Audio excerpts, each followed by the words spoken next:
unlike any political gathering seen before in Kurnool.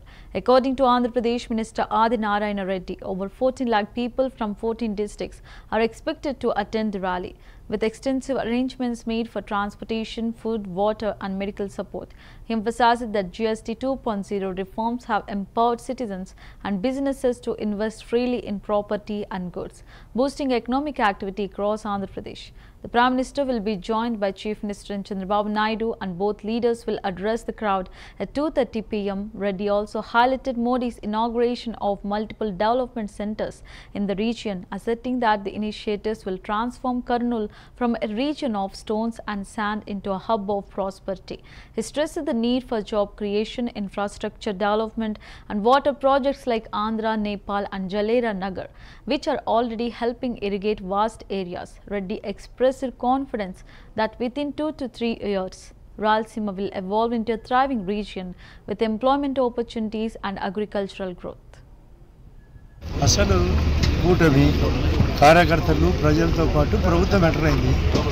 భారీ ఎత్తున కార్యక్రమాలు అతి సులభంగా జరుగుతున్నాయి. దీంట్లో పెద్ద టెన్షన్ పడాల్సిన అవసరం లేదు. మంచి ప్లేస్ కర్నూలు టౌన్కు పక్కన నేషనల్ హైవే, దానికి తోడు ఈ నేషనల్ హైవే సూరత్ చెన్నై మార్గం, మోడీ గారి యొక్క సొంత నియోజకవర్గం, సొంత కాన్స్టిట్యూన్సీ, సొంత స్టేట్కి సంబంధించిన సూరత్ చెన్నై. అదే కాకుండా పక్కనే ఓర్వకల్లు, దానికి గవర్నమెంట్ ఆఫ్ ఇండియా ఎంతో నిధులు గతం 2500 మళ్ళీ ఇప్పుడు మరొక 2500 అనుకున్నారు. అక్కడే పంపుడు స్వరాజ్ ప్రాజెక్టు, అది కాకుండా మన ఈ ఓర్వకల్లు దగ్గర రాక్ గార్డెన్స్, అసలు 2 పెద్ద సబ్స్టేషన్ 220, 400, 1 నేషన్ 1 గ్రేడ్ కింద. శ్రీశైలంతో పాటు బనకచెర్ల, పోతిరెడ్డిపాడు, గాలేరు నగర్, అంద్రినివా, తెలుగుగంగ, కేసీ కెనాల్ కలయిక రేపు బనకచెర్లకు కూడా ఉపయోగపడేదానికి ప్రధానమంత్రి రాక ఉపయోగపడుతుంది. కారణం, ఒకవైపు తెలంగాణ అధ్యక్షులు పెట్టిన అన్ని రాష్ట్రాలు ఉన్నాయి, మేము పట్టుబట్టి గోదావరి వాటర్ రాయలసీమకు వాడాలంటే పక్క ప్రాంతం.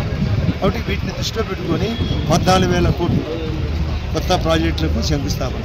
దాని తోడు నిన్ననే 90,000 కోట్లకు సంబంధించిన ఏపీకి గూగుల్ ఒప్పందం ఢిల్లీలో. కాబట్టి ఇలాంటివన్నీ వాతావరణం జరిగేటప్పుడు ఈ సభ ప్రజలకు కూడా ఉత్సాహంగా జరుగుతుంది. మాకు కూడా ఈ రాష్ట్రం బాగుంటుంది, కొత్త రాష్ట్రం. కాబట్టి ఏర్పాట్లు అనేది సులభమైన. అంటే మంత్రులు, ఎమ్మెల్యేలు అందరూ ఇక్కడికి రావడం జరిగింది. మోడీ రాబోతున్నారు, అసలు రాష్ట్రానికి ఏమి వరాలు ఇవ్వబోతున్నారు, ప్రజలు ఏపీ ప్రజలు ఎదురు చూస్తున్నారు. ఇప్పుడు చెప్తే కదా, 14,000 కోట్లతో కొత్త స్థాపన కాకుండా రేపు బనకచెర్లకు, శ్రీశైలానికి కూడా హైవే లాంటి ప్రాంతం చేయాలి. శ్రీశైలం కిందనే మన మిసైల్స్ సంబంధించిన 1,400 కోట్లతో 9,000 ఎకరాల్లో శ్రీశైలం కింద డోర్నాల దగ్గర గవర్నమెంట్ ఆఫ్ ఇండియా ఒప్పుకునేది. సెమీ కాంట్రాక్టర్ ప్రాజెక్ట్ ఆల్రెడీ ఒప్పుకునేది. పోలవరానికి నిధులు సెంట్రలే, ప్లస్ అమరావతికి total project, railway zone, Vizag steel factory support, మా కడప జమ్మనోడు నియోజకవర్గానికి సంబంధించిన స్టీల్ ఫ్యాక్టరీ, గండికోట టూరిజము. ఇన్ని నిధులు రావాలంటే కేంద్రంతో టైప్ కరెక్ట్గా ఉండాలి. డబల్ ఇంజన్ ప్రభుత్వం. ఇదే తెలంగాణకో అదే కర్ణాటకకో అంత నిధులు రాలేదంటే అక్కడ సింగిల్ ఇంజన్ ప్రభుత్వం, తప్పుడు ప్రభుత్వం. ఇక్కడ మంచి చేసే ప్రభుత్వం.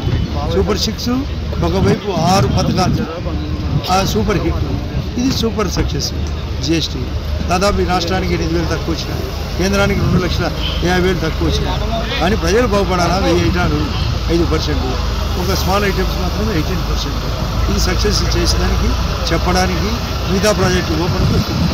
జిఎస్టీ తగ్గించడంతో ప్రజల్లో మీరు తిరుగుతున్నారు, ప్రజల అభిప్రాయం ఎలా ఉంది?